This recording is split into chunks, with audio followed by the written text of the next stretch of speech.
Estamos en vivo, esto ya está en marcha. 6 de marzo del 2026, día viernes, terminamos una nueva semana anunciándoles que el gobierno ha dispuesto iniciar el teletrabajo y clases virtuales ante el déficit de recursos energéticos por deflagración en Cusco.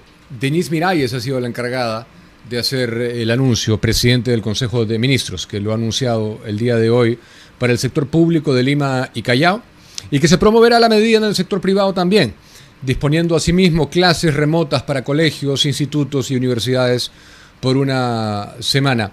Hay que destacar que la medida es parte de un paquete de dispositivos del gobierno peruano para hacer frente a la crisis energética que enfrentamos, derivada de la deflagración, como hemos dicho, ocurrida el último domingo, tras la ruptura del ducto transportador de gas natural en las instalaciones de la transportadora del gas del Perú, la empresa TGP. Mega Antonio es el distrito, provincia de la Convención, región Cusco. Respecto a ello, el ministro de Trabajo actual, Óscar Cáceres, remarcó que la medida se implementará a partir de la próxima semana. Y ha dicho lo siguiente: debido a la contingencia energética, como se ha explicado hace unos minutos, y dado el tiempo que se tiene previsto para reparar el daño ocasionado, hemos previsto que lo más sensato de la forma que queremos afrontar el tema ha sido promover el teletrabajo a partir de la próxima semana. Creo que es una medida que puede ayudar a algunas empresas que usan masivamente gas natural. También promover en algunas industrias que puedan hacer un tipo de negociación de adelanto de vacaciones a algún personal que quizá en estos momentos no tenga que asistir necesariamente a la empresa, es lo que añadió el ministro. En cuanto a las medidas en el sector de educación, la Premier ha dispuesto la modalidad de clases remotas para colegios, institutos y universidades privadas. Esto es lo que indicó: se dispondrá clases en modalidad remota en todos los niveles educativos de Lima y Callao por una semana. La medida aplicará para colegios, institutos y universidades privadas también. La titular de la PCM anunció además medidas de protección a las familias como el incremento del vale FICE para la compra del balón de gas de 10 kilos. En breve te voy a explicar qué cosa es el vale FICE. Si no lo sabes, tal vez sí lo sepas, pero si no lo sabes, te voy a explicar lo que es, dónde aplica y cómo te beneficia este incremento temporal. El vale va a pasar de 20 a 30 soles en un periodo de 30 días. La medida beneficia a más de 1.3 millones de hogares, es lo que dice Denise Miralles. Pero yo te quiero explicar un poquito en mayor detalle, ya que el gobierno, como estoy diciendo, ha anunciado esta medida de emergencia para mitigar el impacto del alza de los precios de la canasta básica familiar. El incremento temporal del vale FICE. Este subsidio estatal, diseñado para el acceso al gas doméstico, va a pasar de 20 soles, normalmente, a 30 soles, por un periodo inicial de 30 días, buscando, como es obvio, aliviar el bolsillo de más de 1.100.000 familias peruanas, un montón de compatriotas. El Fondo de Inclusión Social Energético, que es conocido como FICE, funciona como un descuento directo en la compra de un balón de gas GLP de 10 kilos. Ahí aplica. Los beneficiarios reciben un código de 16 dígitos impresos en su recibo de luz o mediante un mensaje SMS de texto. Para canjearlo, el usuario debe presentar este código junto con su DNI físico o digital en cualquier agente de venta de gas autorizado. Para acceder a este beneficio en 2026, los hogares deben cumplir con criterios específicos de focalización. El consumo promedio mensual de electricidad no debe superar los 70 kilovatios hora y los ingresos anuales del hogar deben ser menores a los 19.900 soles anuales. Además, está que la vivienda debe contar con una cocina a gas y estar ubicada en una zona donde aún no existen redes de gas natural operando. Este incremento de 10 soles adicionales no solo alcanza a hogares vulnerables, sino que se extiende a instituciones sociales críticas como comedores populares, ollas comunes y centros educativos del programa Cali Warma. La medida responde a una coyuntura de desabastecimiento y volatilidad en los precios internacionales que ha encarecido el combustible en el mercado minorista. Sin embargo, este ajuste abre nuevamente el debate sobre la solución de fondo. Mientras el Vale FICE actúa como un paliativo, podríamos decir temporal, frente a las crisis de precios, la verdadera independencia energética para el ciudadano de a pie depende de la aceleración en la masificación del gas natural, un proyecto que permitiría dejar de depender de subsidios coyunturales, extraordinarios, y de las variaciones del GLP. Así funciona el Vale FICE y a eso se debe. Seguimos con la información porque Miralles también, actual PCM, ha referido que se aprobará un dispositivo legal que permitirá liberar reservas de combustibles para reforzar el abastecimiento interno. Esto lo dijo nuestro invitado de anoche, experto en hidrocarburos y experto en temas de gas. El MINEM, ha dicho la Premier, va a autorizar la liberación, así como la flexibilización de las mezclas de combustibles con biocombustibles y otras exigencias de la producción de hidrocarburos a fin de ampliar la disponibilidad en el mercado. La racionalización del gas natural va a asegurar el suministro de actividades esenciales como es salud, industria alimentaria, servicios básicos, telecomunicaciones, transporte y logística, sistema financiero, continuidad del proceso electoral, seguridad y orden interna, ha aseverado la primer ministra. También ha sostenido que se va a implementar una medida de compensación para taxistas con vehículos convertidos a gas natural. Ha destacado que el Estado va a cubrir el pago mínimo mensual de la deuda por conversión durante el periodo de la contingencia. Este costo va a ser asumido por el fisco. También ha sostenido que Indecopi intensificará el monitoreo en grifos para evitar la especulación y el acaparamiento de combustible. Osinermin, por su parte, va a reforzar la supervisión del abastecimiento y la distribución de los combustibles. Buena noticia, hay que decirlo, que el Estado autorice que se suelte las reservas que todos los grifos tienen. Lo explicó con lujo de detalle anoche nuestro invitado también.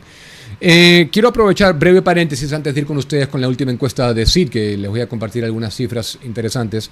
Esta noche estará conmigo, tenemos 3 entrevistas, pero la primera entrevista es con la doctora Rocío Chávez, que es la abogada de Vladimiro Montesinos, que estaría próximo a salir en libertad gracias a que ha sido concedido uno de 2 habeas corpus que él tiene ingresados en este momento en el sistema de justicia peruana. Estará también al mismo tiempo compartiendo mesa con la doctora Chávez, Wilber Medina, invitado habitual de esta casa, para hablar de los aspectos constitucionales de este caso y qué derechos habrían sido vulnerados a lo largo de todos estos años en la persona de Vladimiro Montesinos Torres. Porque acá no se trata de si las leyes nos parecen justas o injustas, o si nos gustan o no nos gustan. No, la ley en un Estado de Derecho es igual para todos. Y tenemos la presunción, y tenemos acá el file, y el resumen de él, un tufío caviar, hay que decirlo. Hay un tufío ideologizado a la hora de darle beneficios que le corresponderían a Montesinos. Para dar un poquito de contexto, el primer habeas corpus, que es el que reportamos anoche aquí, que fue concedido en parte, declarado fundado en parte, se basa en los casos Gómez Palomino, 13 de noviembre, Barrios Altos, El Santa y Yauri, desaparecidos en el sótano del CIN, corrupción de funcionarios, etc. Pero la sentencia declara nulos 2 puntos importantes, que, bueno, uno de los cuales es la resolución 745-2019, que computó la pena de 20 años hasta el 2031 por el caso Gómez Palomino, y esta pena en teoría ha quedado compurgada en el año 2021, es decir, ya habría servido con creces inclusive esa pena. Declara nulo también el cómputo de la pena de 8 años hasta el 11 de noviembre del 2027, por el caso 13 de noviembre, que ha quedado compurgada en el año 2009. Ese es el primer habeas corpus que ha sido concedido, pero hay otro que debe resolverse, estaba por resolverse, el segundo habeas corpus, por los casos de La Cantuta en julio de 1992, una sentencia de 19 años, 8 meses, y Pati Vilca, en enero de 1992, sentencia 22 años, 7 meses, y que se pretende sea extendida hasta el 30 de septiembre del 2037. Es decir, el sistema de justicia de ninguna manera quisiera que Vladimiro Montesinos salga. Para expandir en este y otros temas que tienen que ver con esto, está con nosotros la doctora, efectivamente, Rocío Chávez y Wilber Medina. Bienvenidos a la mesa. Gracias. ¿Cómo estás? ¿Qué tal, Diego? Lo primero creo que es importante explicar es qué implicancias tiene este primer habeas corpus que ha sido concedido. Bueno, creemos que la sentencia pudo haber sido mejor, porque creo que todo habeas corpus lo primero que busca es la libertad. Sin embargo, la jueza ha tenido la fortaleza de declarar nulas 2 resoluciones de la Sala Penal Permanente de la Corte Suprema. O sea, una jueza constitucional ha declarado nula 2 resoluciones de la Sala Penal Permanente de la Corte Suprema. Esta sentencia la consideramos como un paso más adelante y como una conquista y una derrota a los caviares, no total, pero sí comenzamos a darle la batalla a los caviares en el aspecto legal, porque en buena cuenta lo que dice es, y es lo más importante, es que esta jueza constitucional está reconociendo que en esas 2 resoluciones se han violentado principios constitucionales, como es la aplicación retroactiva de la ley penal. No se puede aplicar retroactivamente una ley penal. Los delitos cometidos por el doctor Montesinos se cometieron entre los años 90 al 2000. Por lo tanto, de acuerdo a la normatividad constitucional, tenían que ser sancionados con las normas vigentes a la fecha de ejecución de esos actos. Y si nosotros revisamos la historia, entre el 90 y el 2000 estaba vigente el Código Penal del año 91, que establecía, y la ley 10.124, que ambos establecían, por ejemplo, la pena mayor por cualquier delito, en este caso, homicidio calificado, era de 25 años. Entonces, no podía haber un juez que en el año 2013, 2014, 2015 aplique una pena mayor de los 25 años a un delito cometido en el año 91 o 92. Igualmente, la ley 10.124 establecía la subsunción de las penas, esto es, cuando había concurso real de delitos, que es lo que ha pasado con el doctor Montesinos, porque ha sido sentenciado por una serie de delitos bajo la famosa premisa de la autoría mediata, que es una creación típica y maléfica de los caviares. Entonces tiene un montón de sentencias, hay un concurso real de delitos. Esta ley establece que siempre se aplica las penas se aplican dentro de la pena mayor. Esto es, si habían penas de 19, 15, 20 años, todas eran subsumidas dentro de la pena mayor, que era de 25 años. Ok, hay 2 penas con 25 años que están contenidas en el primer habeas corpus que ha sido concedido. Correcto, así es. Ok, porque en el segundo, que está por resolverse, ninguna alcanza ninguna. esa longitud. No, la máxima era el caso de la Cantuta, que fue rebajada a 19 años, 8 meses. Ya. ¿No? Entonces, y esa tiene una conclusión anticipada de sentencia, que la da la cuarta sala penal, ¿no? Con la doctora Miluska Cano López, que establece, ella sí aplica correctamente la norma que en el tiempo debía aplicarse. Y por lo Miluska tanto, ¿está dónde? Estaba en la cuarta sala penal de la Corte Superior. Ok, pero ella no es la que ha concedido este... No, ella no. La que ha concedido este habeas corpus el día de ayer es la doctora Rocío Rubines, del 6º Juzgado Constitucional. ¿Y ella no habría podido ir todo el camino y conceder la libertad? Creemos que sí, pero hay opiniones distintas, entonces por eso es que hay 2 habeas corpus. A ver, yo quiero entender dónde está, que desde la autoridad constitucional conculcaciones a los derechos de Montesinos habrían existido, y dónde está la ideología. Lo que pasa que el doctor Montesinos está siendo víctima pues del relativismo conceptual que aplican los caviares. Depende de quién se trata, es cómo ven y cómo hacen de las normas y de la Constitución una goma de mascar, ¿no? Que les tiran, es una plastilina para ellos, ¿no? Entonces ellos tienen esa doble moral, ¿no? Acá el tema es muy puntual y es muy técnico. Esto es introducción al derecho constitucional. Así es. O sea, a ver, principio en materia penal, temporalidad. A toda persona se le debe aplicar la pena que en el momento de la comisión del delito estaba vigente. Sea quien sea, me caiga sea bien, quien zurdo, sea caviar, terruco, sea liberar, así es. lo que Ok. sea, ¿me entiendes? Ese es el marco general que tiene que existir. Y luego también hay otro principio que la doctora Rocío lo ha dicho, el principio de la irretroactividad de la norma en materia penal. Así como este principio se aplica tanto para materia penal como para materia tributaria. Así es.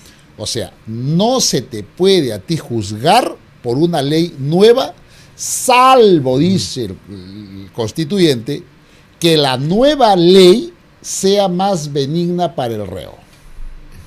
Pero si la nueva ley es más dura que la ley vigente, se te aplica a ti la ley vigente. Esa es la excepción. Entonces, ¿qué pasa acá? Como bien ha dicho la doctora Rocío, los hechos por los cuales viene siendo procesado oportunamente, condenado y ya purgando condena, señor Montesino, varios delitos han sido en la década del 90 al 2000, vamos a decir, que era el gobierno de Fujimori con su asesor Montesinos. Entonces, se le aplica la pena mayor, y dentro de esa pena mayor la de 25 años. El 2001, 25 años, estamos pues 2026. Entonces, a las otras condenas, a 10 años no es que le vas a dar, cumple los 25 y le vas a sumar 10, no, se subsume dentro de los 25. Si hay un tercer delito que es 5, también. Si hay otro que es de 25, también dentro de esos 25. Okay. No es que vas a llegar, si no llegamos hasta 50... Mueres en la cárcel. Mueras. Además, ¿qué dice? Si efectivamente se permite, pero hasta un máximo de 35 años, salvo que sea la cadena perpetua, dicen. En este caso es 25 años el tope. Y lo que ha hecho la jueza Rabines ha hecho una interpretación correcta, la doctora Cayo también. Lo que pasa es que hay jueces activistas en el Poder Judicial que son rebeldes bajo el principio del control difuso, el derecho a la verdad. Yo quiero saber dónde, ¿me entiendes? Si es una grosería, está el derecho a la verdad. En materia penal hay que ser muy puntuales. Si la conducta es típica, se aplica no se estira como una goma de mascar y se dice que mira, que el derecho a la verdad, que no sé cuánto, que siempre se repiten los caviares cuando se trata de ellos. Pero el derecho a la verdad no hay pues para la señora... O sea, ahí cuanto menos hay dos, ¿no? Debido proceso y derecho a la libertad, que se logra. A la libertad, claro, por eso ha hecho bien la sentencia y yo felicito a la doctora Rocío que está bregando pues en esta cruzada. El señor Montesinos ha cometido delitos, ya pagó. Así como también otras personas...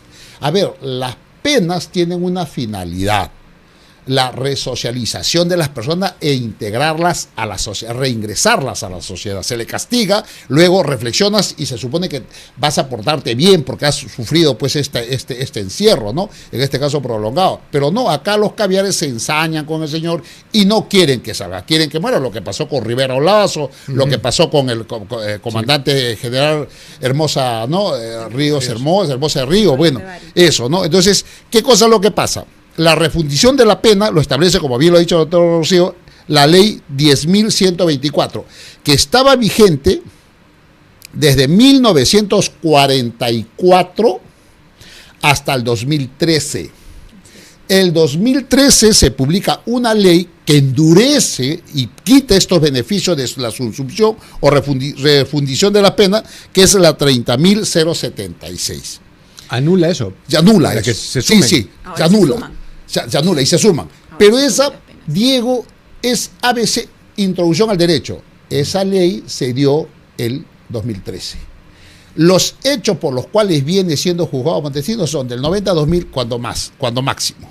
Ahora, ellos también quieren dar con este refrito pues de la famosa son delitos de lesa humanidad. Eso es otra grosería que ellos quieren acuñar como lo han venido sosteniendo ya el Tribunal Constitucional en sendas sentencias ha establecido que los delitos de lesa humanidad están vigentes en el Perú, me parece, creo que 13 de noviembre de 2004. Alguno dice 2003, no, el 2003 se suscribe, pero luego se aprueba por el Congreso. Entonces es a partir de ahí que esa norma recién se incorpora para el derecho peruano. Pero ellos, dale que no, que es lesa humanidad, que es una categoría y que no sé cuánto, que si estuviera ocurrido en Ruanda, que no sé cuánto también, por la ferocidad, etcétera, es sistemática, entonces es lesa humanidad. No, señor, principio de aplicación temporalidad y la irretroactividad de la norma que no se debe permitir, ¿no? Hay varios, hablando un poquito más del expediente de Montesinos, y yo tengo acá varias penas que se cumplirían posterior a este año, ¿no? 2027, 2031, 2037. ¿Cuántas son y de dónde sale esto?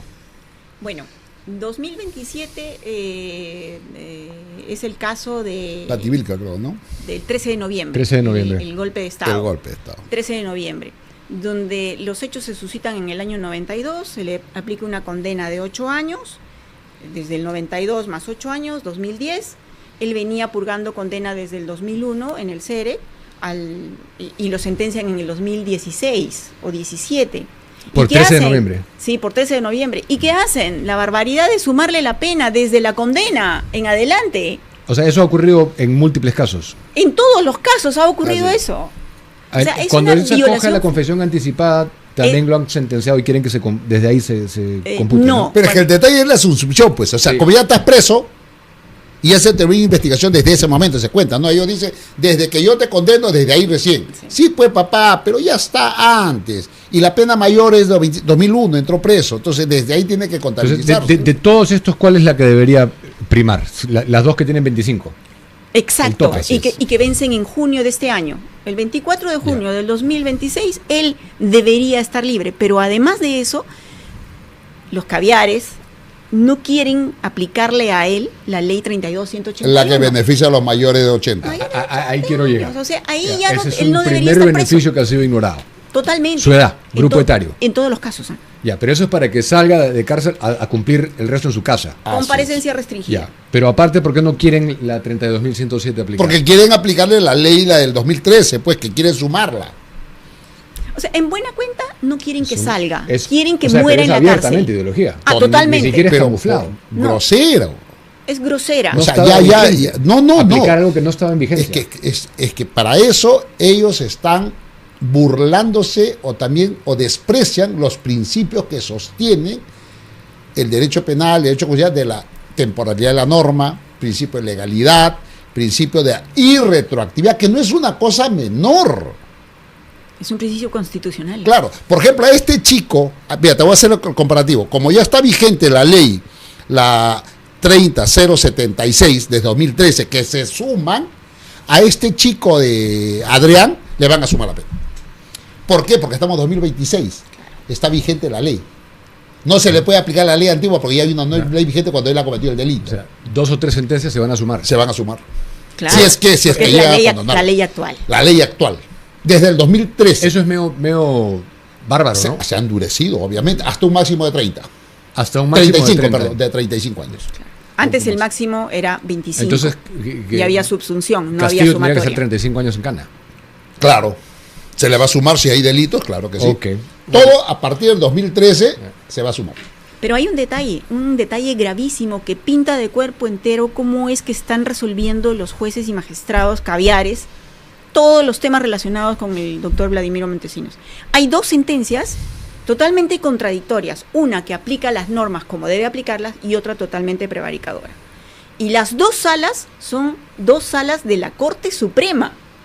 O sea, ni siquiera es una superior y otra suprema, no, son las 2 salas de la misma instancia. La Sala Penal Permanente resuelve una resolución de un delito de Vladimiro Montesinos, de homicidio calificado, subsumiendo la pena y computando la pena desde el primer día de carcelería, o sea, desde junio del 2001 en adelante. Le suma 20 años y su condena terminó en el 2021. Y eso dice la Sala Permanente. Permanente de la Corte Suprema, por un homicidio calificado. La Sala transitoria de la misma Corte Suprema, resolviendo otro delito, también por homicidio calificado, le enmienda la plana a Miluska Cano López y le dice, no, tú no debes subsumir la pena la debes sumar. En otro caso. En otro caso, y le suma la pena. Al mismo nivel, dos salas distintas. Exacto, o sea, ya eso ya es... O sea, Doble y esa razón, sala hay que doble decirlo razón. con nombre y apellido. Correcto. La sala permanente, presidida en ese entonces por el doctor César San Martín, que hace una interpretación correcta. Quien interpreta perversamente con un criterio filoterrorista, yo no voy a decir caviar, sino filoterrorista, es la de Prado Saldarriaga, hay que decirlo.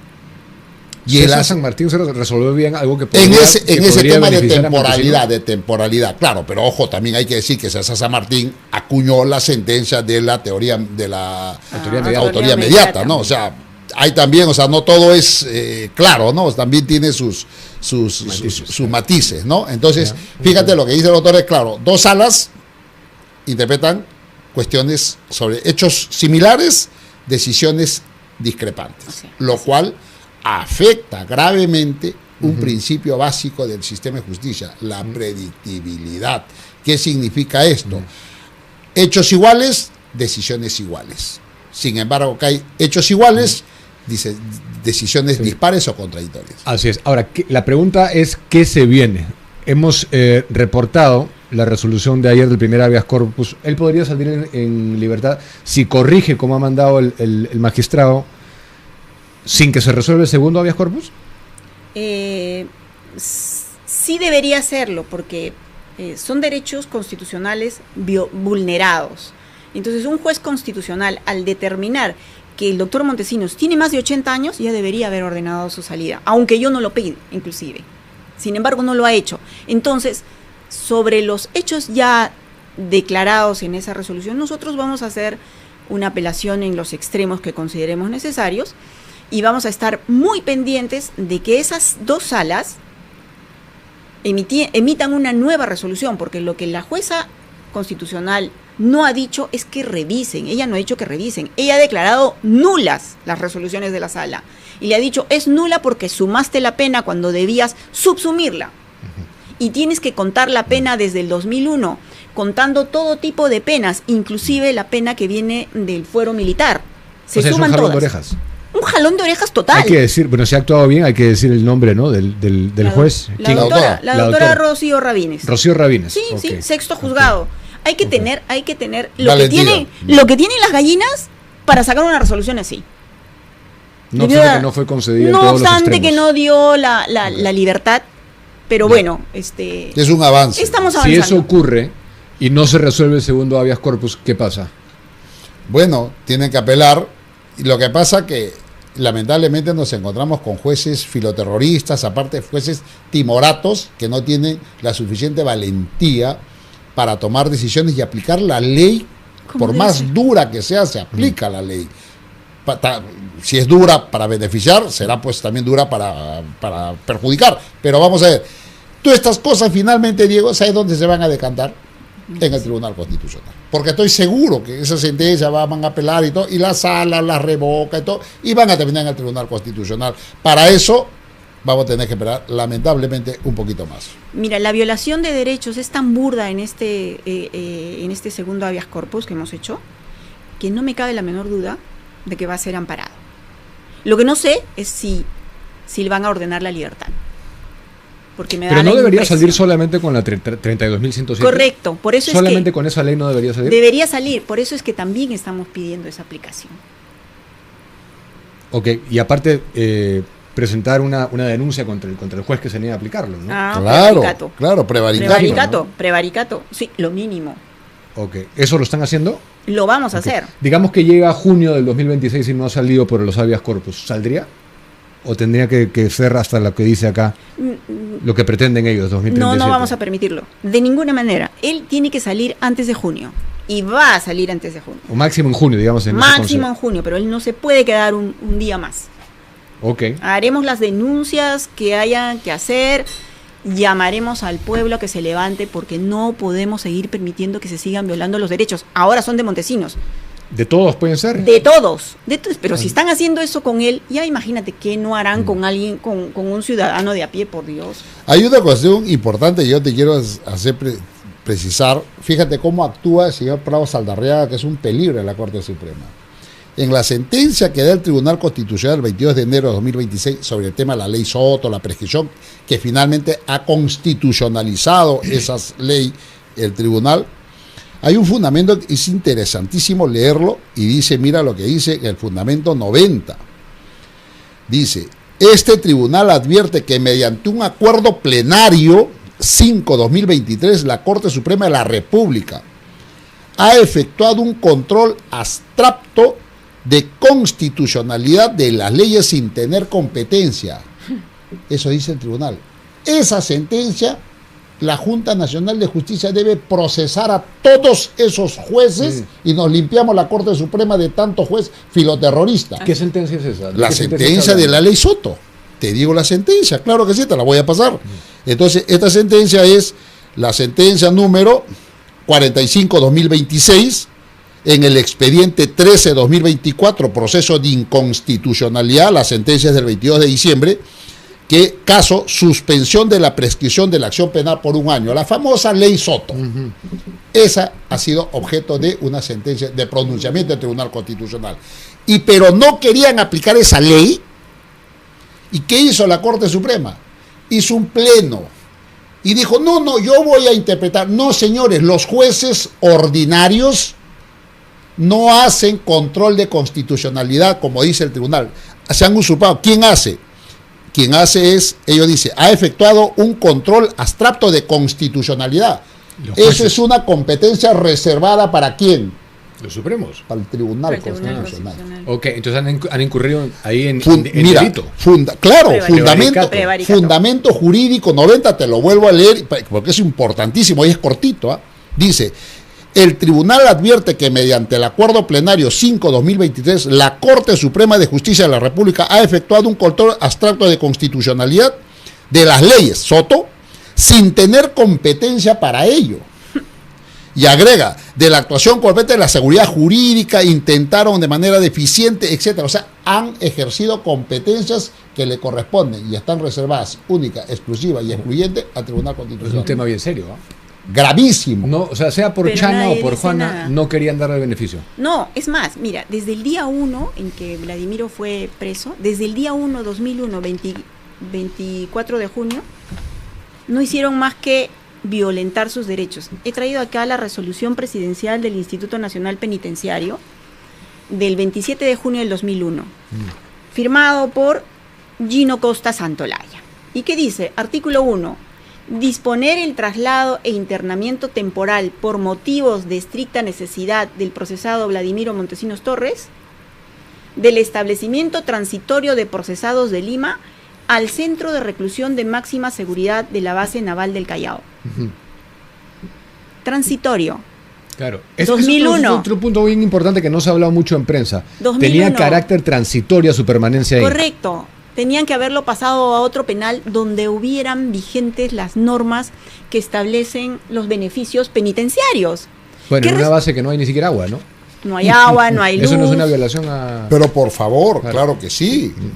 Pero así estamos en el Perú. O sea, eso es importante. Gina Ríos dispuso que se le traslade, pero transitoriamente, sí, y no se cumplió. Y lo dejaron 25 años. Esa es la transitoriedad de estos señores. Okay. Gino Costa Santolaya. Él firma esta resolución y 2001 hasta el 2025 él sigue en el CEREC. Y no hemos podido hacer uso del beneficio penitenciario de pedir la conmutación de pena por trabajo o por estudio. En este caso él por trabajo porque tiene 12 obras literarias que se venden en las librerías. O sea, no lo que hicieron con Antauro. No, para nada. No, o sea, ya, un Hello Kitty. ¿Y sabes lo que me dijeron en el CEREC? Cuando presenté el recurso, no podemos atender porque este centro penitenciario no está adscrito a la norma de beneficios penitenciarios. Y a ¿No tiene ningún beneficio? Relativismo conceptual. De ninguno, ni un mes, 2 meses, nada. Ok. Por el mismo trabajo que a otros sí se les ha computado. Sí, por un Hello Kitty. En cambio acá ha escrito 14 obras sobre terrorismo y Ahora, hay mucha especulación sobre lo que se vendría para él de salir en libertad, ¿no? ¿Qué cosa ha conversado con el doctor? ¿Qué intenciones tendría? Porque se ha hablado de una participación en política. Sí, bueno, yo hoy día estuve hablando con él en la base a raíz de esta resolución y la verdad es que él me ha autorizado a decirlo esto aquí en tu programa, y es que él desde hace más o menos un año viene trabajando un proyecto político, ¿no? Y él ha decidido apoyar a un partido político que ahora está en carrera, para el que ha preparado todo el plan de gobierno en temas de seguridad, defensa nacional e internacional, y se lo ha puesto a disposición al PRIN de Walter Chirinos. Walter Chirinos estuvo acá. Así es. Ha estado acá, lo hemos entrevistado. Es correcto. Entonces, lo que él dice es que él, como todo hombre de inteligencia, lo primero que quisiera hacer, desde donde esté, es erradicar la criminalidad. Y él sabe y tiene los medios de inteligencia necesarios como para poder derrotar y acabar con la criminalidad. 25 años después del encierro, todavía vigente. Por supuesto, porque él sigue escribiendo, él sigue vigente, está... Una fortaleza. Una fortaleza impresionante que nunca he visto. Él está bien, ¿no? Totalmente lúcido. Para... Físicamente puede estar con presión alta por temas propios del encierro del estrés, claro. Y del estrés, pero él se maneja muy bien y no hace más que leer y escribir. 13 o sea, hay que obras. ser bien metódicos y administrar tus tiempos, saber no concentrarte, y eso lo hace gente de inteligencia. O sea, no todos logran ese nivel de control que hace Vladimiro Montesinos. Me contaba un detalle. Cuando salió esta resolución de la Sala Suprema, que lo mandó hasta el 2037, los marinos que lo cuidan le tocaban la celda cada 10 minutos. Doctor, ¿está bien? Sí. A los 10 minutos. Doctor, ¿está bien? Sí. A los 10 minutos otro. Oye, ¿qué les pasa? ¿Por qué están en este plan? No, queremos saber cómo está, porque estamos preocupados después de la noticia que ha habido. Por favor, eso es totalmente ilegal y lo voy a tumbar, así que tranquilos. O sea, él está con seguridad, con aplomo. Una seguridad Pero increíble. esto es una primicia bien importante la que tú has dado acá. O sea, Vladimiro Montesinos está trabajando con un proyecto político actual que está en carrera para estas elecciones. Correcto, con el PRIN. Y él ha hecho un análisis previo de todos los partidos que están en carrera, y él ha decidido que el más adecuado por la forma de trabajo de él, el más adecuado es el Partido Regionalista de Integración Nacional, PRIN. Ok, entonces en el PRIN todo el aspecto de seguridad nacional, de defensa... Lo ha manejado él, lo ha preparado a él y lo ha puesto a disposición del PRIN. Y claramente el PRIN lo ha incorporado, lo ha recibido. Por supuesto, pero ellos, todos, incluida yo, teníamos la orden de no mencionar absolutamente nada, porque obviamente no teníamos ni siquiera un primer paso como este habeas corpus. No, es una resolución. Bueno, ¿qué tal, primicia? Esperada. Muy bien, más bien hay que decir al doctor Montesinos, por intermedio del doctor Rocío, que en caso no llegue a la presidencia del PRI, que lo someta a consideración de quien gane las elecciones, creo yo, y creo que no va a tener ningún inconveniente en hacerlo. No va a haber mucha resistencia, creo. Totalmente, porque todo lo que se trata de aporte a combatir la inseguridad me parece muy bien. Ninguno, porque él yo lo considero a él un patriota, y para él es primero el pueblo peruano. Es lo primero. Entonces, si puede ayudar a terminar con esta lacra... Pues, y él siente, digamos, efectivamente está arrepentido de lo malo que hizo, pero aparte siente un deseo de redimirse con la historia. Yo creo que lo que él quiere es una reivindicación y salir para terminar lo que dejó pendiente, porque hay muchos temas que dejó pendiente. Temas en beneficio del país. Ok, perfecto. Muchísimas gracias.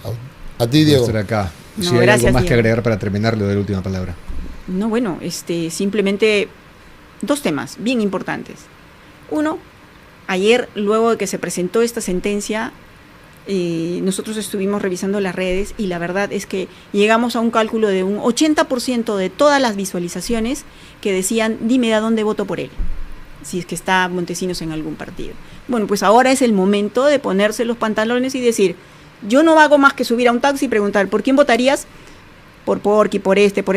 Oye, y si sale Montesinos, voto por él. Entonces, es el momento.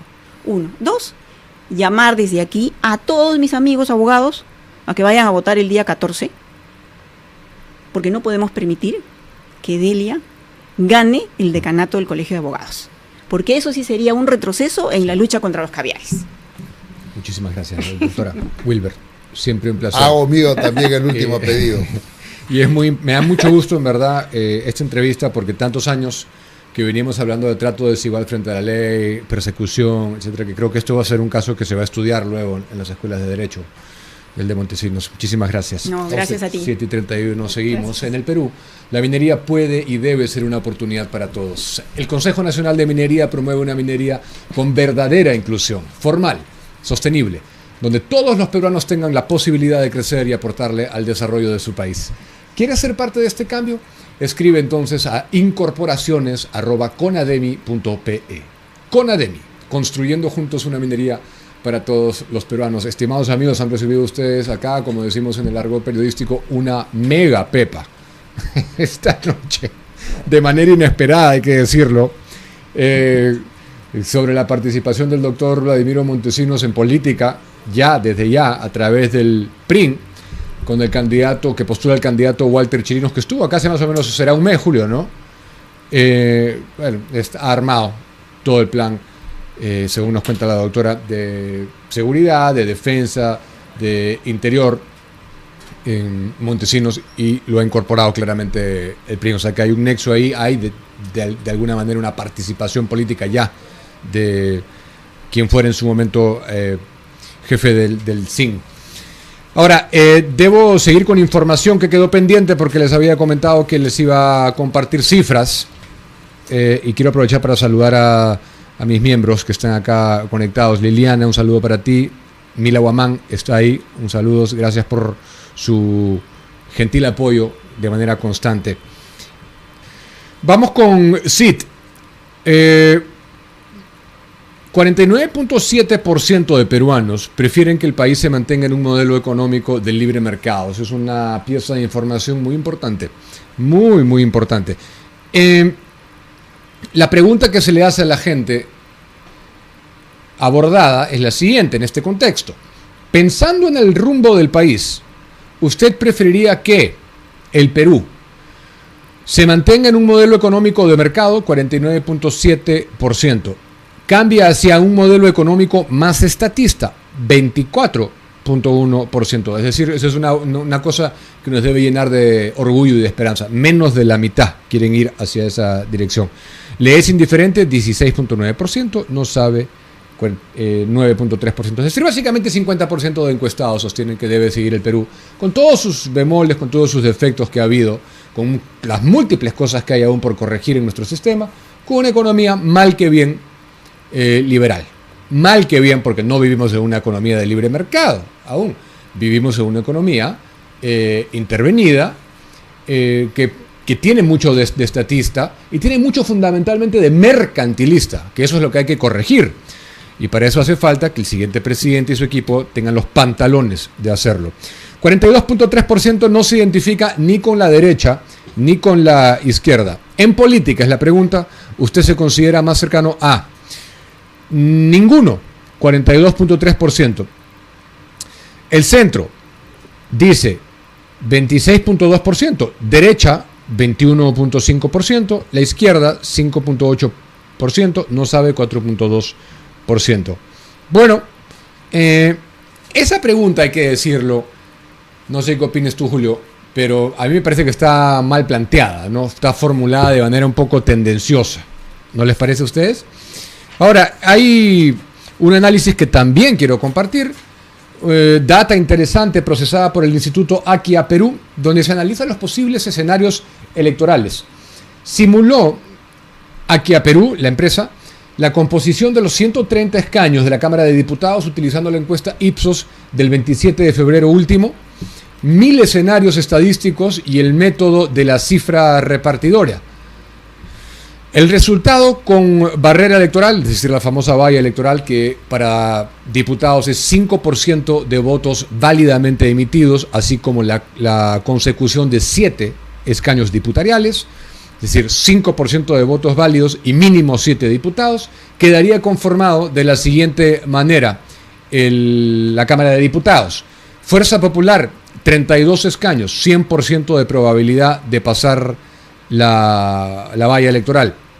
Renovación Popular, 32 escaños, igual que Fuerza Popular, 100% asimismo de probabilidades de que pasen.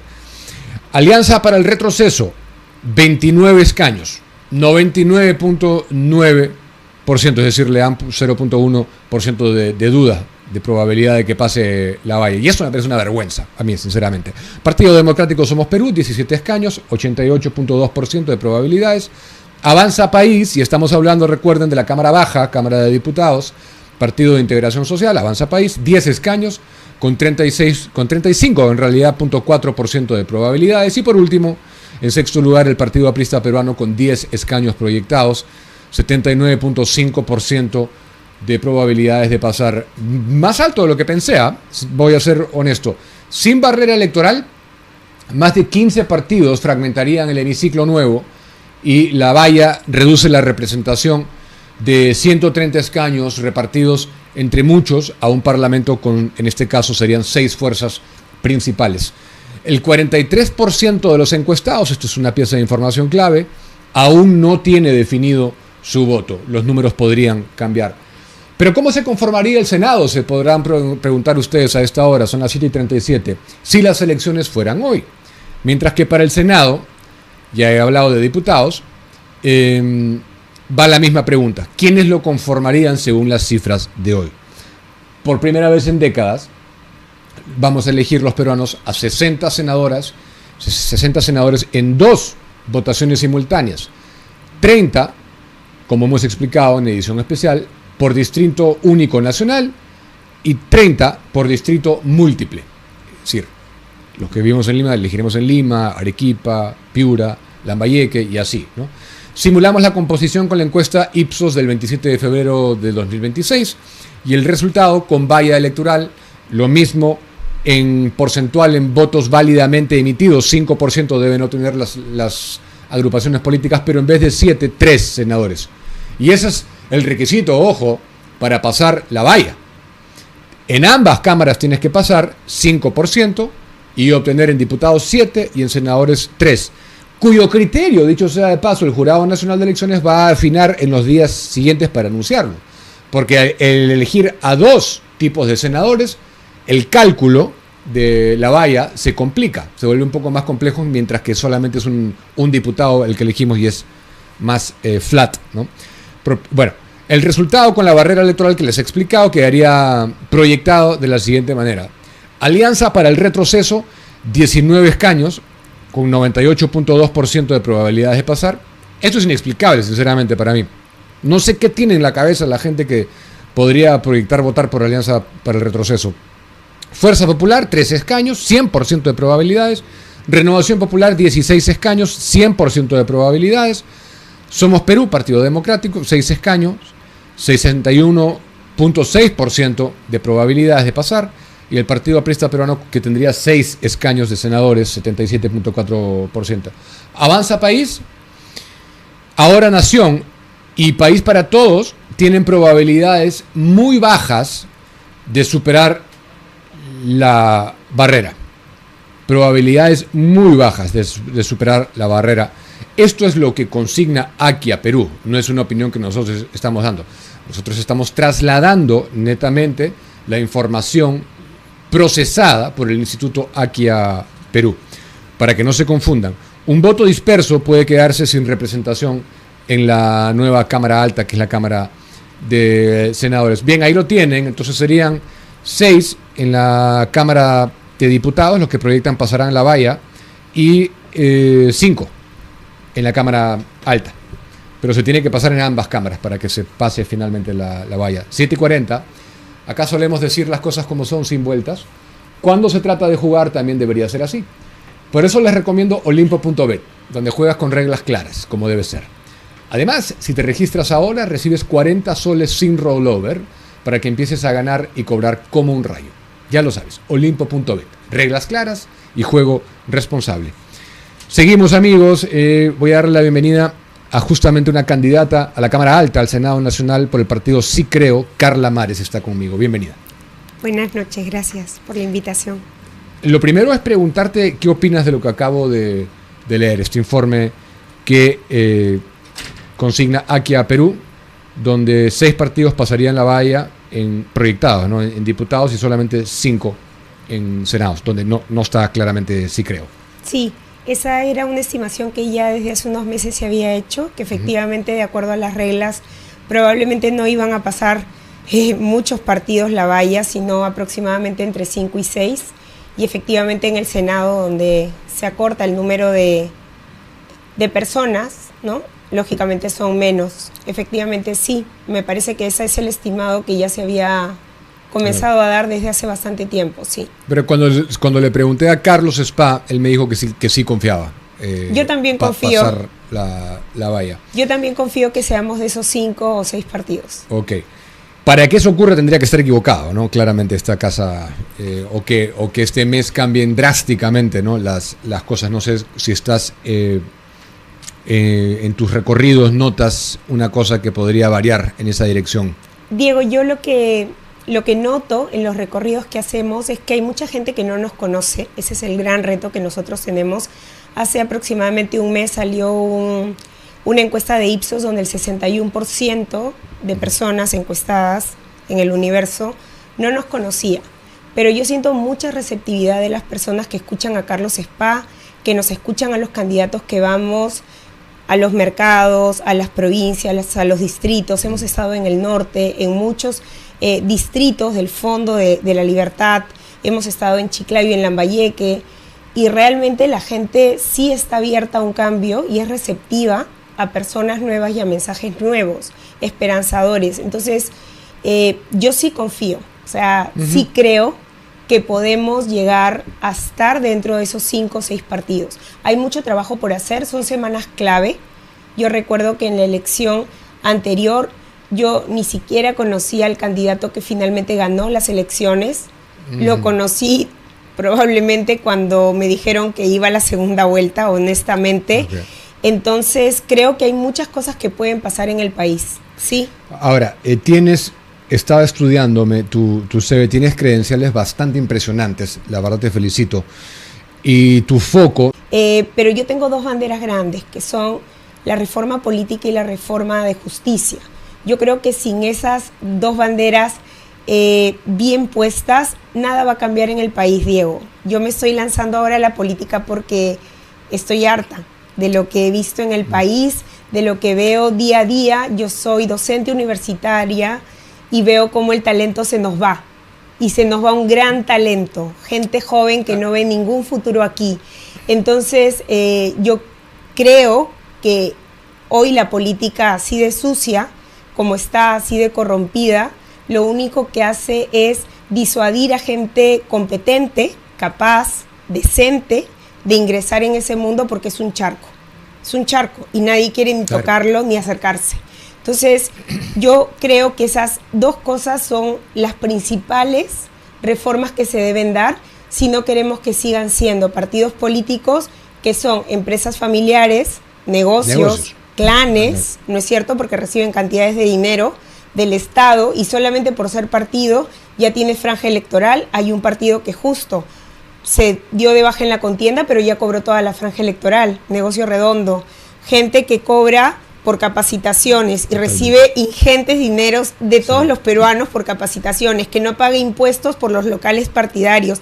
Es un negocio redondo. Entonces yo creo que se tiene que cambiar esa ley de partidos políticos, porque si no, va a seguir siendo un negocio el hacer política y vamos a tener no 35 partidos. El próximo, no sé, cuando tengamos dentro de 5 años que elegir, tendremos 70 o 140, acuérdate de mí. Entonces, se tiene que cambiar, se tiene que hacer una reforma política y una reforma de justicia. Porque O sea, los dos ejes son justicia y reforma política. para mí sí. Ok. Esos son los dos ejes con los que, digamos, podríamos denominar tu caballito de batalla. Sí. Ok. A mí también me parece una vergüenza que se reciba dinero del Estado así. Pero a diferencia de otros, nosotros no hemos cobrado franja acá. Por más de que nos haya costado bastante dinero, porque era bastante, pero ese era el valor de ser coherente. Quiero mencionar a la audiencia, que tal vez no pueda no conocerte. Eres abogada por la Universidad de Piura, tienes una especialización en Derecho Tributario y un doctorado en Derecho Financiero por la Universidad de Navarra, en España, y la Universidad de Bolonia, en Italia. Entonces, eso de por sí eso ya es un cambio con el actual Parlamento que tenemos. Me llama la atención por qué no quieres trabajar el foco tributario, que es una reforma que yo considero que necesitamos a gritos. Sí, lo que pasa es que no la vaya a trabajar, pero las dos primeras son estas y las tenemos que luchar, aunque mi especialidad sea Derecho Tributario y de hecho en el plan de gobierno hay muchos temas vinculados con, y de hecho también los voy a trabajar, pero considero, si me permites, Diego, que si no hay una reforma de justicia, por ejemplo, el tema de la inseguridad que nos afecta a todos, porque al final sin seguridad no hay inversión y sin inversión no hay empleo, esa es la realidad. Y la inseguridad ciudadana viene también porque hay una deficiencia en la coordinación entre los entes, entre los actores que administran justicia y que tienen que ver con la persecución del delito. Nosotros vemos muchas veces que un delincuente es apresado por la policía, días o semanas más tarde sale por la ventana de la fiscalía y quizá meses después sale por la puerta falsa del Poder Judicial. Y si acaso llega al INPE, está en un hotel de 5 estrellas operando desde ahí. Entonces realmente es un círculo vicioso que se va retroalimentando y la inseguridad es cada vez más aguda en todos los niveles socioeconómicos y en todos los departamentos del país. O sea, no hay ninguna calle segura. Entonces, el sistema de justicia se tiene que fortalecer, tiene que cambiar la regla de juego para que la coordinación entre todos esos actores realmente sea eficiente, porque si no, de verdad que no vamos a poder capturar a los delincuentes con eficiencia. Vamos momentáneamente al tema de los impuestos, porque la última vez que estuvo Carlos Espaca le pregunté, habló de varios impuestos antitécnicos que derogaría, yo le pregunté un poco más específicamente cuáles, y hablamos del impuesto a la renta, y yo le pregunté si solamente la franja más alta, o la franja que por ejemplo acá tributamos, yo no pago 29.5, estamos otras zanjas, cuando me excedo sí pago 29.5, pero él dijo que todas iban a bajar. ¿Podemos hablar un poquito más en detalle eso? Claro que propuesta? Sí, claro que sí. El impuesto a la renta, como sabemos en el Perú, no es uno, sino son varios impuestos a la renta, aunque hay una sola ley. En el caso de las empresas, o sea, las rentas cuyo origen es el trabajo, ¿no es cierto? Son las rentas que paga, por ejemplo, una persona natural, que está en cuarta y quinta categoría, y que está sometida a una serie de tasas que son progresivas acumulativas por tramos, que van desde el 8% hasta el 30%.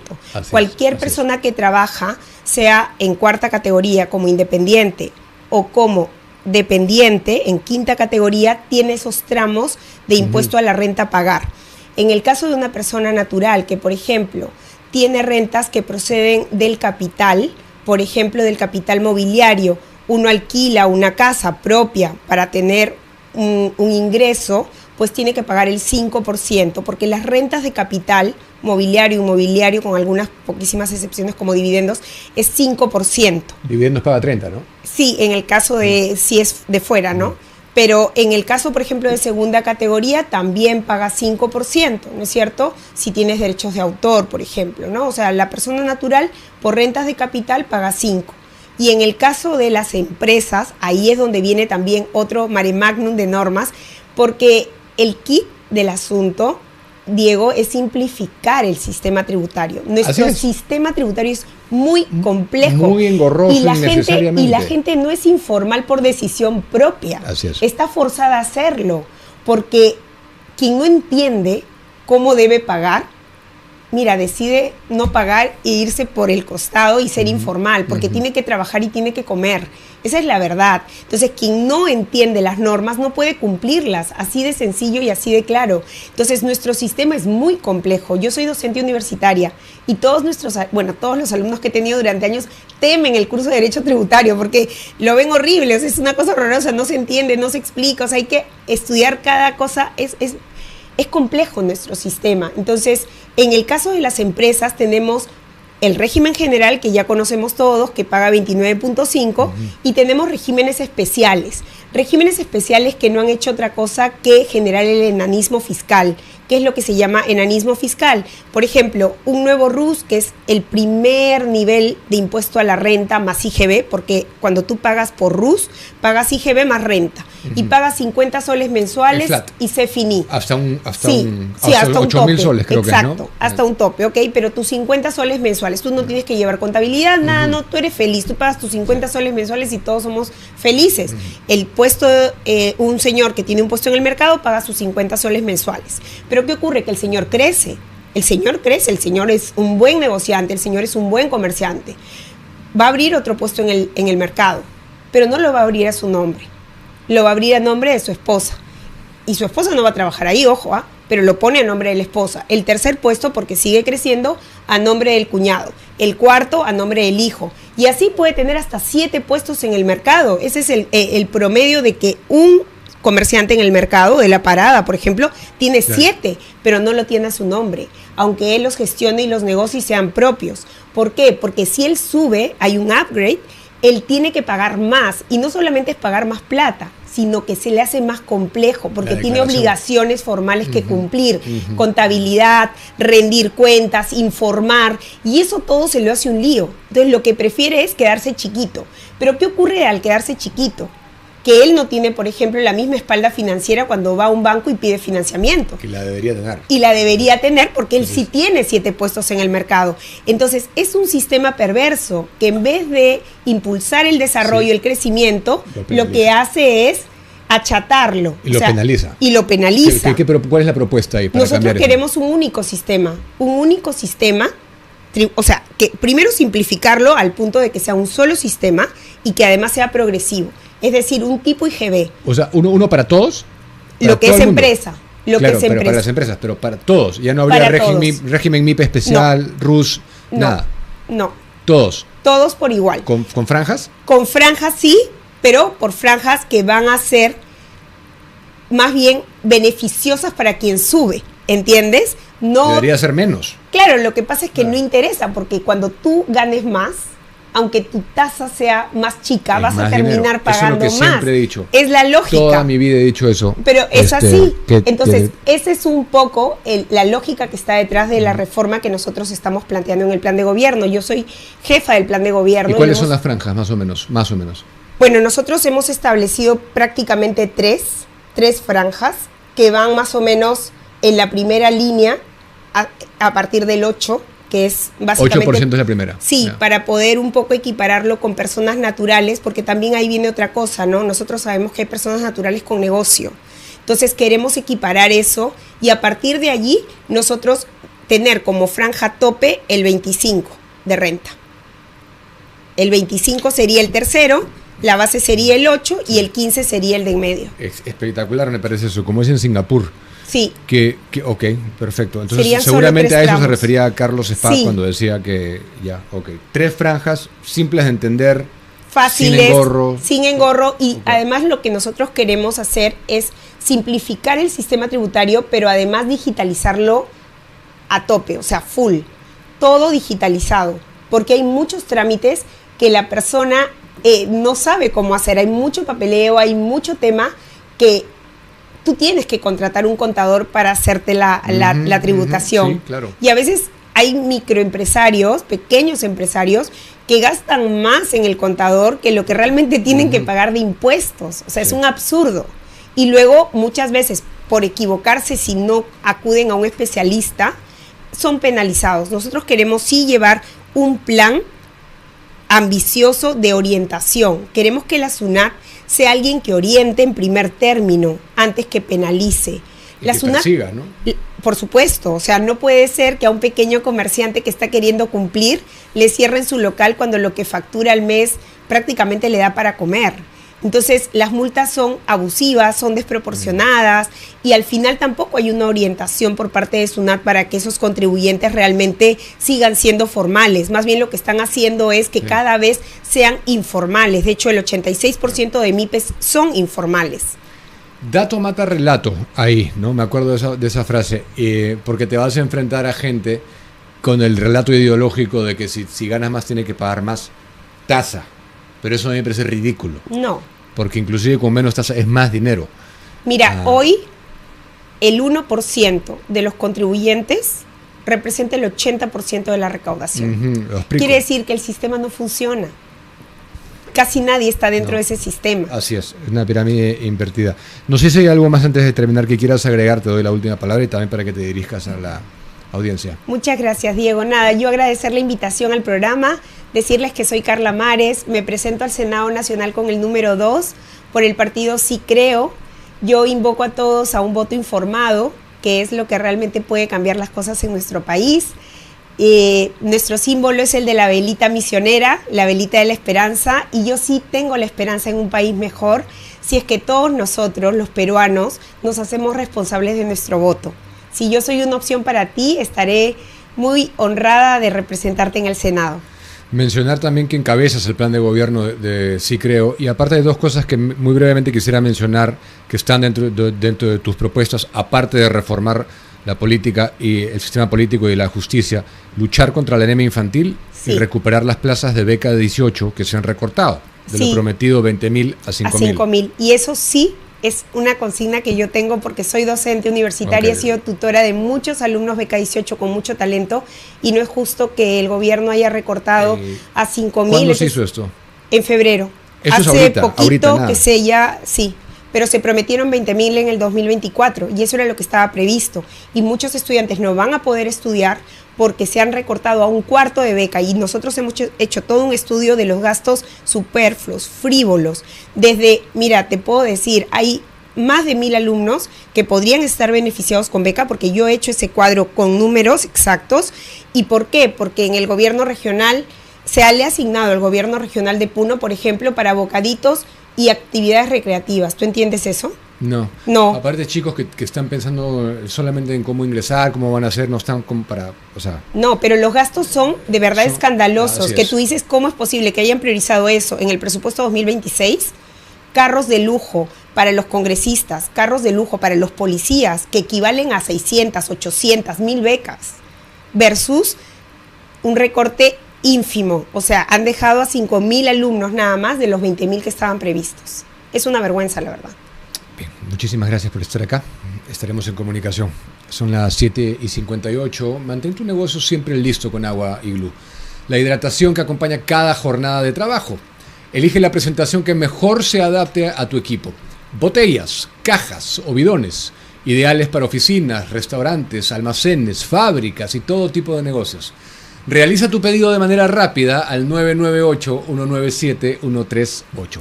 Si necesitas hielo, recuerda que los puedes encontrar en todos los Tambo y Oxxo.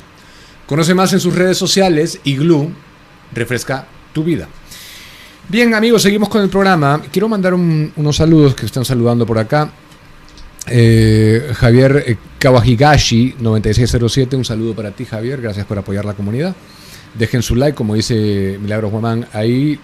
Saludos de SP Brasil, César Rojas, muchísimas gracias.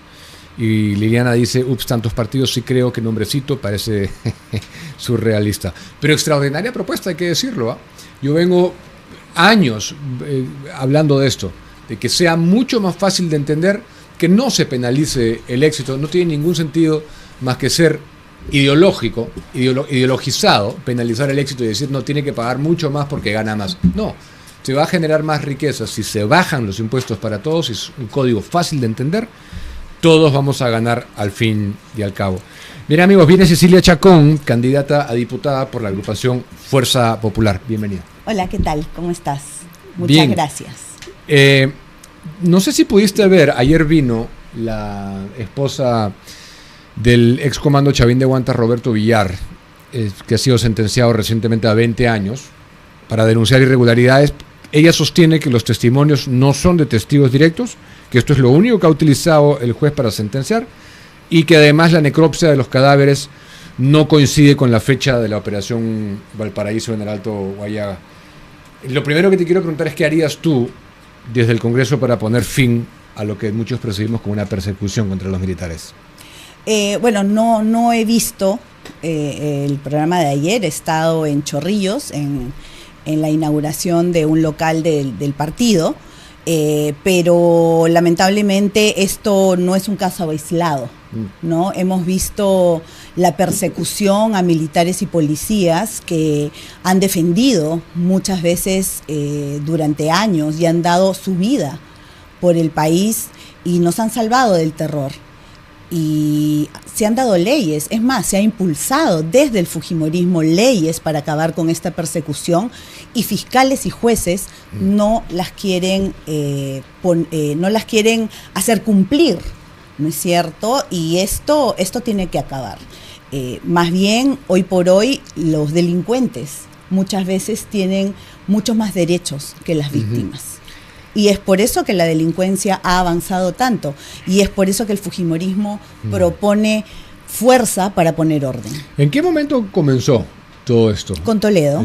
¿Con Toledo, los caviares. Con Paniagua? Con Paniagua, efectivamente. Con Paniagua, con García Sayán, con los caviares, que por una mezquindad política dieron marcha atrás a todas las leyes que hubieron y convirtieron a militares y policías en victimarios y a los terroristas en víctimas. Hicieron que el Estado le pagara dinero a los familiares de los terroristas, hicieron que las condenas a los terroristas se anularan y que el Estado peruano les pagara a los asesinos miserables terroristas con plata de todos los peruanos. Y sin embargo, llevaron a la cárcel y a juicios infinitos y eternos a muchos militares que lucharon por darnos la paz.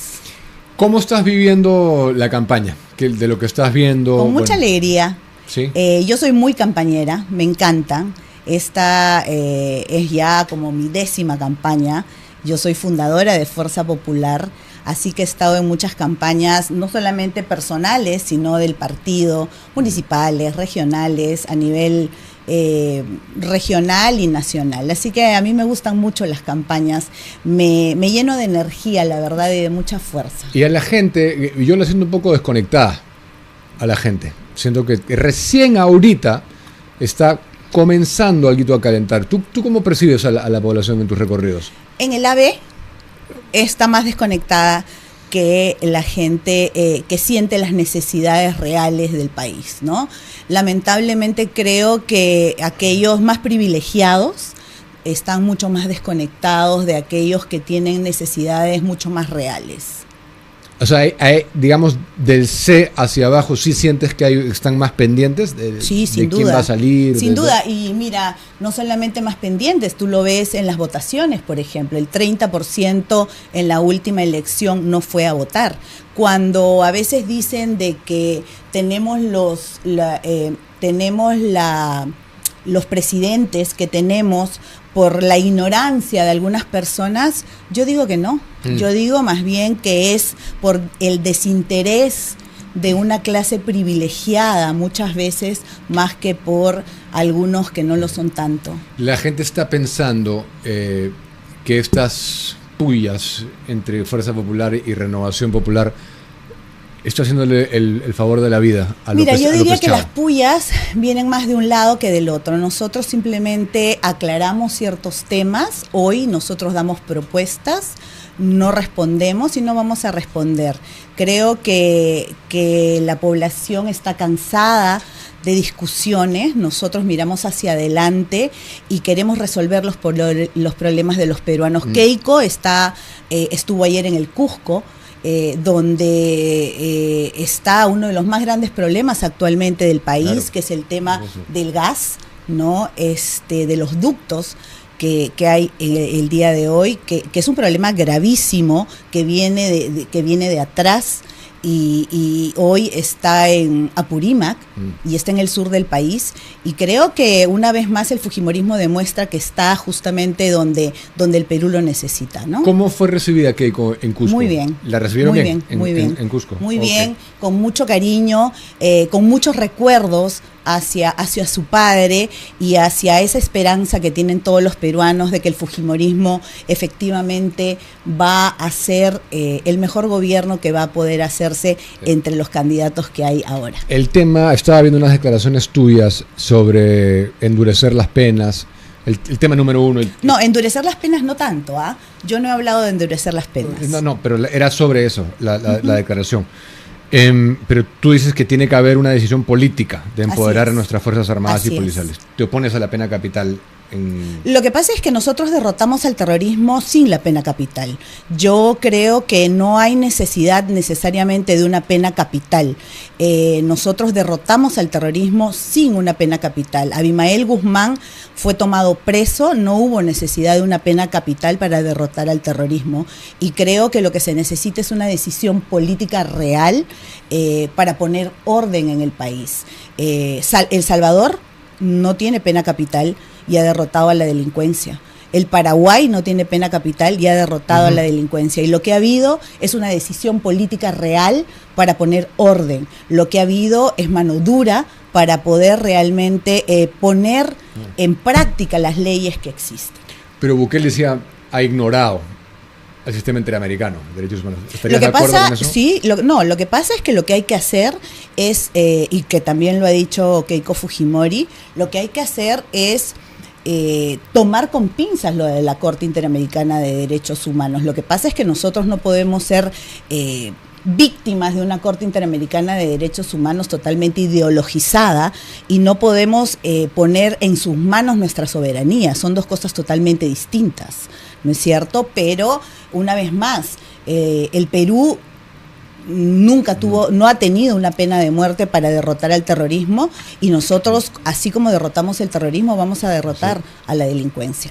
Yo no sé si sabes, yo reporto acá, yo sigo los mercados de predicciones financieras. Nunca me han fallado para las elecciones de Paraguay, Chile, Ecuador, Estados Unidos, Italia, etcétera.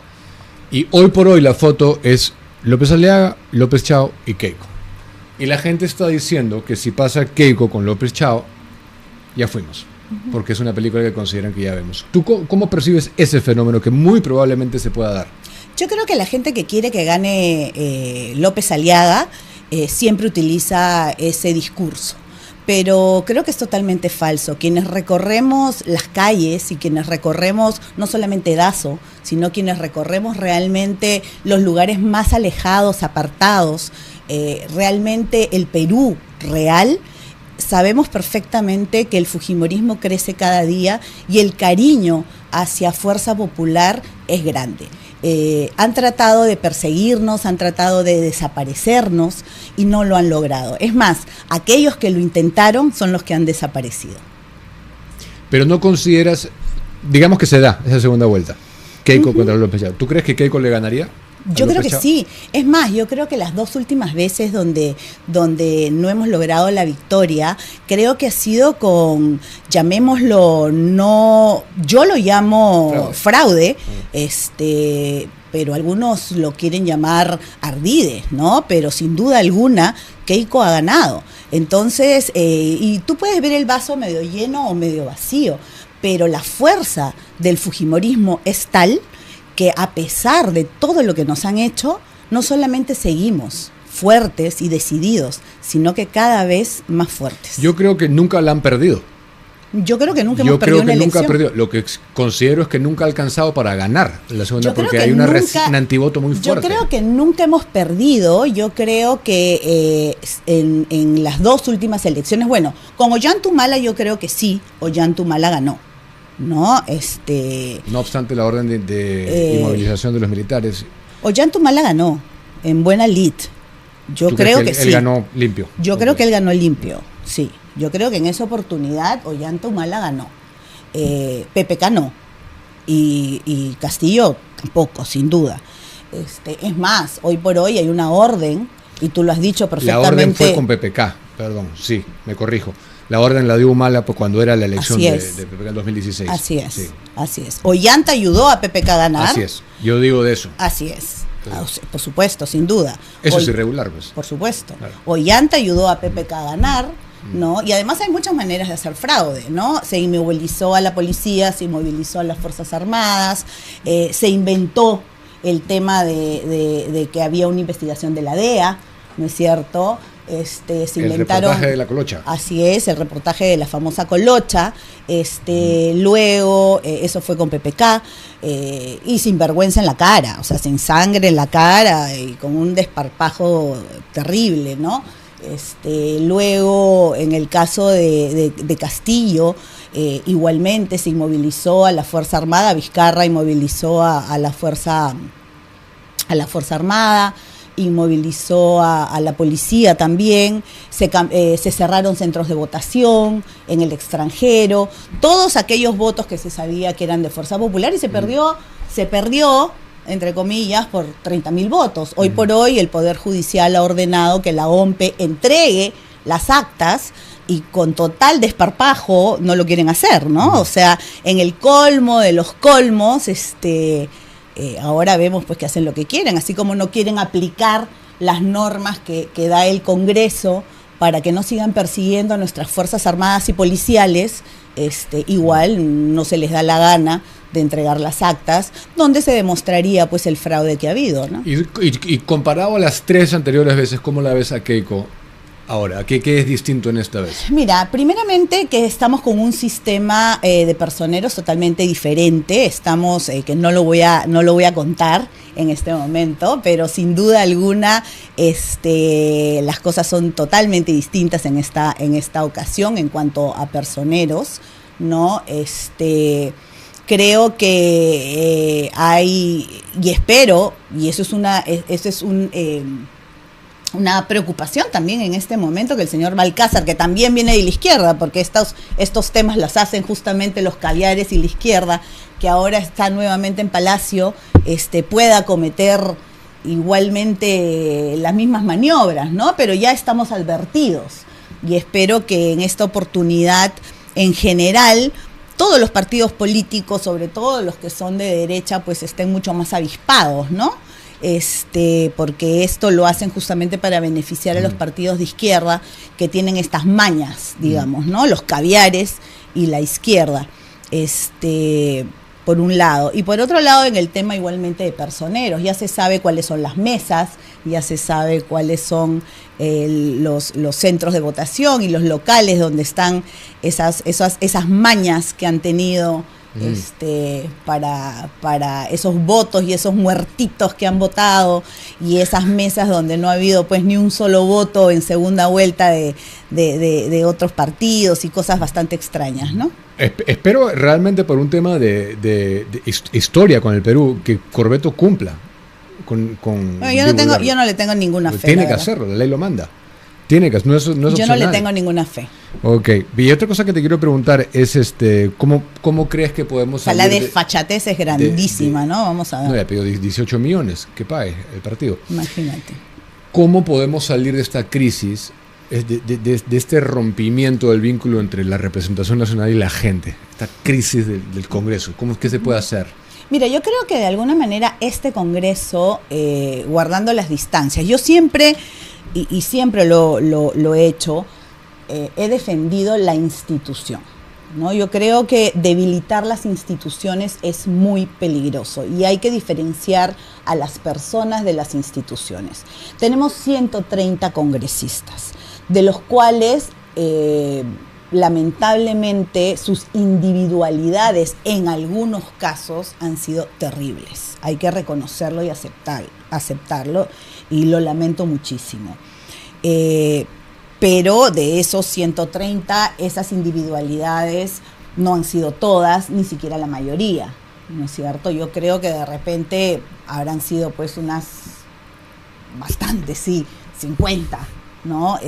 Que han sido patéticas. Pero de alguna manera yo creo que han sido un poco consecuencia de la reforma del señor Vizcarra, ¿no? Por una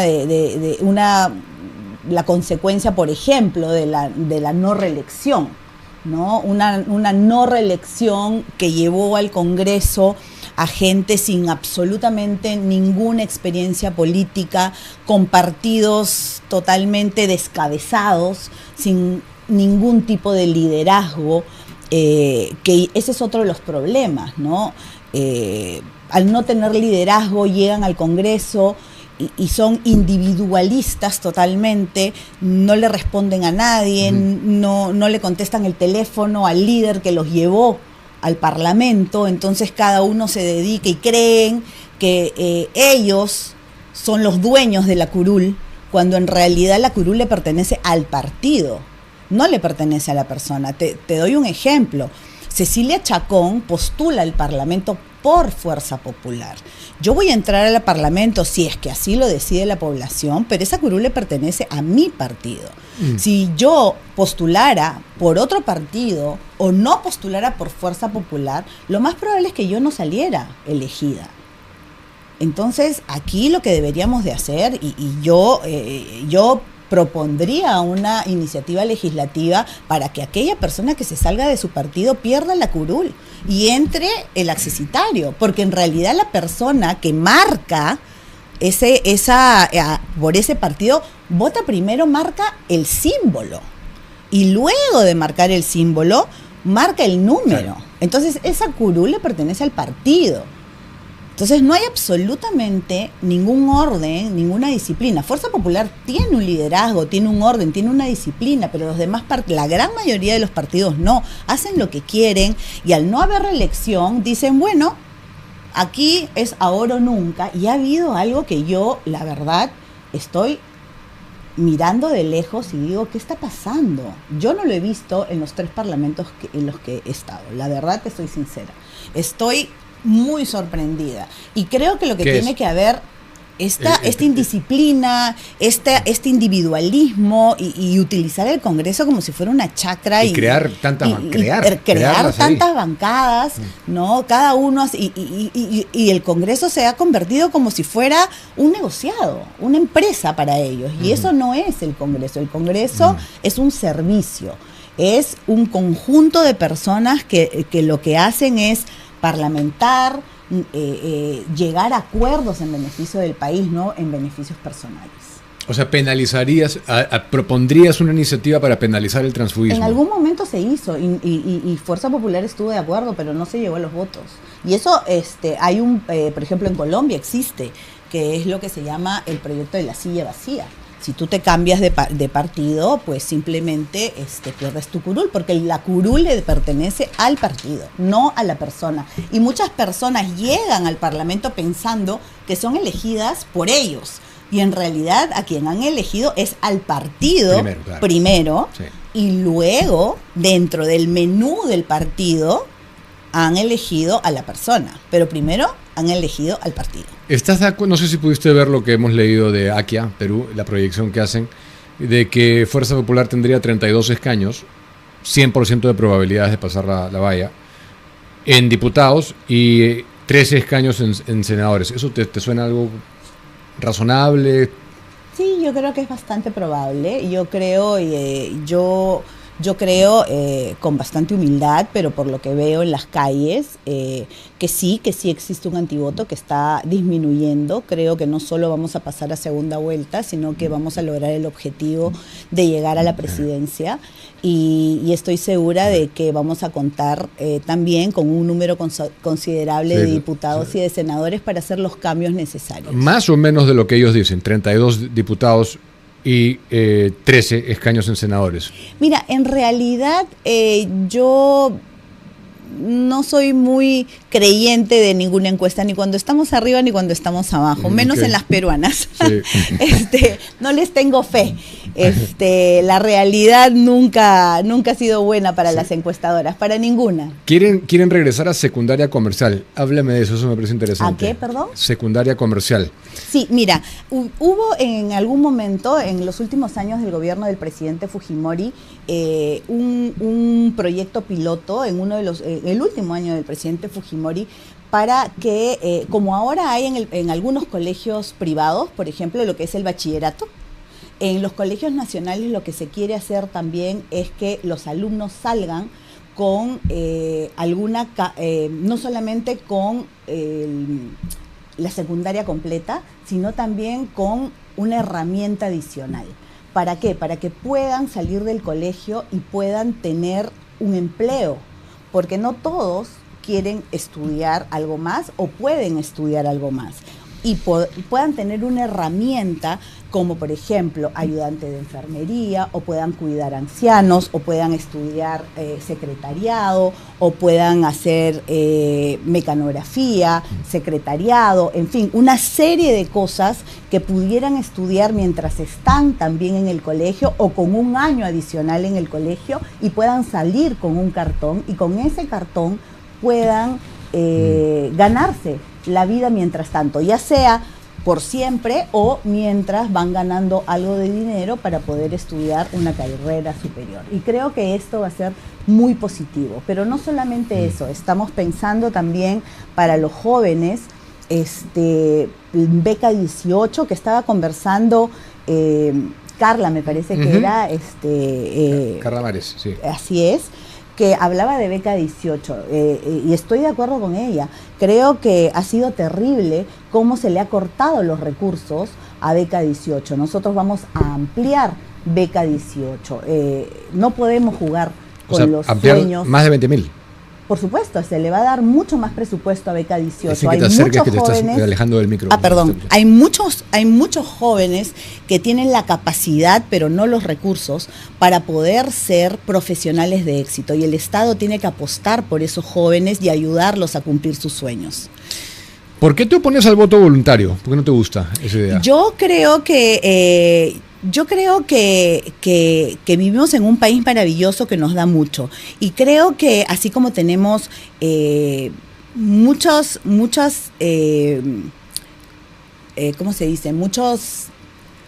cosas que nos da el país, tenemos también muchos derechos, debemos también tener deberes, y el mínimo deber que debemos de tener con nuestro país es por lo menos votar, decidir quién nos va a gobernar, porque luego muchas veces el que no vota luego es el que más se queja, y por lo menos que esa persona tenga la facultad, y que a nadie le pueda decir, no, yo no voté, yo no supe, no, que tenga la obligación de votar, el deber de votar, porque los derechos, está bien que se tengan derechos, pero también obligaciones, y la obligación de votar creo que es algo que le debemos al país. O sea, la lógica de no hay derechos sin responsabilidad. Así es, la responsabilidad de votar. ¿Por qué? Porque si no, ¿quiénes van a ir a votar? Si es que es obligatorio y el 30% no ha ido a votar, imagínate, ¿quién va a ir a votar?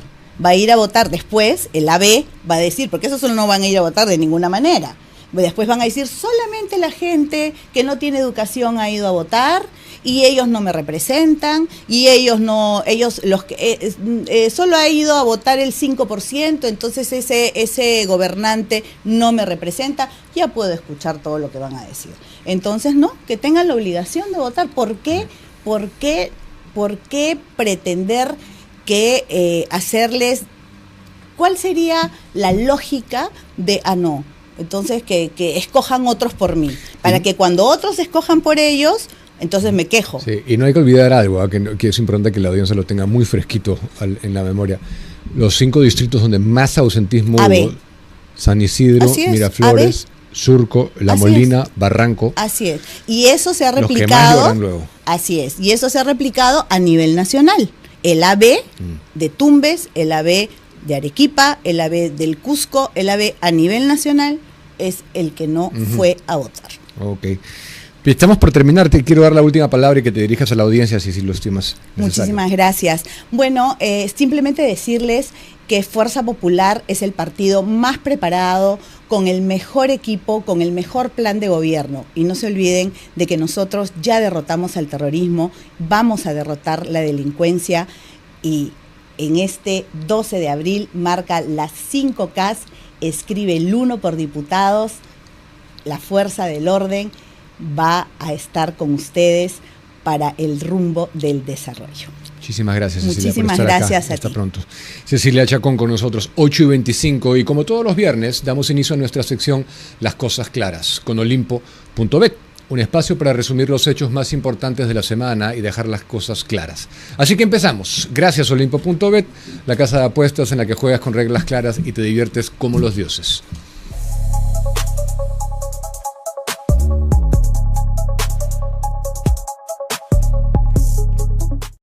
En primer lugar, piden investigar a López Chao por presunto uso de fondos de la UNI para impulsar su candidatura presidencial. Un reportaje dominical reveló cuestionamientos serios sobre el presunto uso de recursos de la Universidad Nacional de Ingeniería para favorecer la proyección política del ahora candidato presidencial del movimiento Ahora Nación, Alfonso López Chao. El informe señala que actividades y fondos vinculados a la universidad habrían sido utilizados en contextos en que coinciden con su posicionamiento político. Ante ello, el congresista José Cueto, de la bancada Honor y Democracia, solicitó al Jurado Nacional de Elecciones abrir una investigación. El congresista señaló que las denuncias generan dudas que deben ser esclarecidas por las autoridades electorales respectivas. Además, indicó que el organismo electoral debería actuar con prontitud si se identifican elementos que puedan derivar incluso en una eventual tacha. En segundo lugar, tenemos la crisis energética. Esta semana, el país enfrenta una verdadera crisis energética tras la interrupción del suministro de gas natural, lo que ha afectado el transporte, la industria y el abastecimiento de combustibles en distintas regiones. Como parte de las medidas de contingencia, varias estaciones de servicio han comenzado a restringir la venta de gas a taxis y vehículos particulares para priorizar el suministro a servicios esenciales. La situación ha generado largas colas de conductores en Lima y otras ciudades, además de advertencias sobre un posible incremento en el precio de los galones de gas y otros combustibles.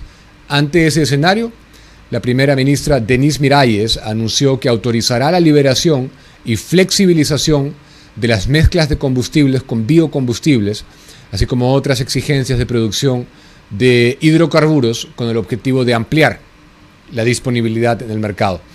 Asimismo, el gobierno anunció la implementación temporal del teletrabajo en algunas entidades y la recomendación de clases virtuales en colegios públicos y privados. Miralles indicó que estas medidas buscan reducir el consumo de energía mientras se normaliza el suministro de gas. Y por último, Vladimiro Montesinos Torres, a punto de salir en libertad. El sexto juzgado constitucional de Lima declaró fundada en parte una demanda de habeas corpus presentada por él mismo, en la que se cuestionaba el cálculo de las condenas que cumple desde el año 2001 el ex asesor presidencial de Alberto Fujimori en la base naval del Callao. La resolución judicial ordena revisar diversas decisiones previas relacionadas con el cómputo de las penas impuestas al ex asesor presidencial. Según el fallo, algunas de estas resoluciones deberán ser evaluadas nuevamente para determinar con precisión el tiempo efectivo de cumplimiento de las condenas. La defensa de Montesinos sostiene que se vulneraron principios como el debido proceso y la legalidad penal en el cálculo de las penas, así como el derecho a la libertad. Con esta decisión, las autoridades judiciales deberán emitir nuevos pronunciamientos que podrían incidir en su situación penitenciaria, como es obvio, ¿no? Estos fueron las noticias más importantes de la semana. Muchísimas gracias nuevamente a Olimpo.bet, la casa de apuestas donde juegas con reglas claras y te diviertes como los dioses.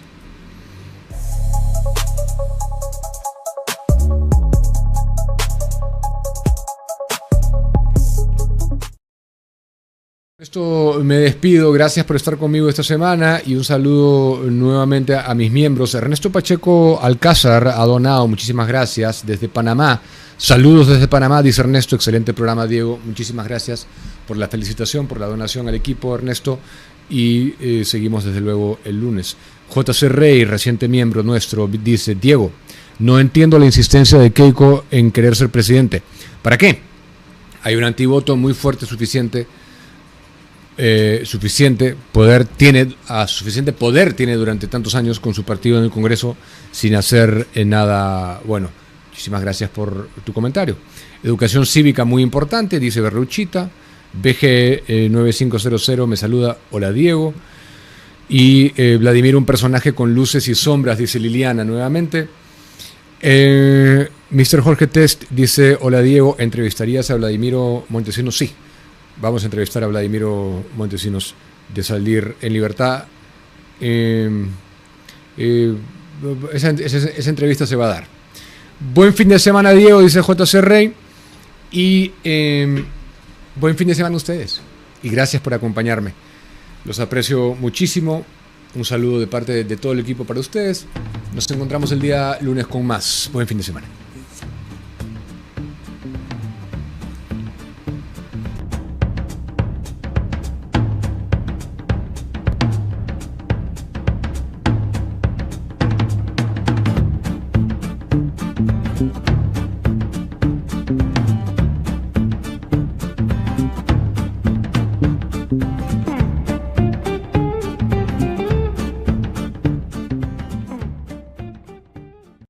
Gracias por estar con nosotros. Si te gustó lo que viste, dale click al botón de suscribirse abajo para que no te pierdas ninguno de nuestros clips y episodios completos.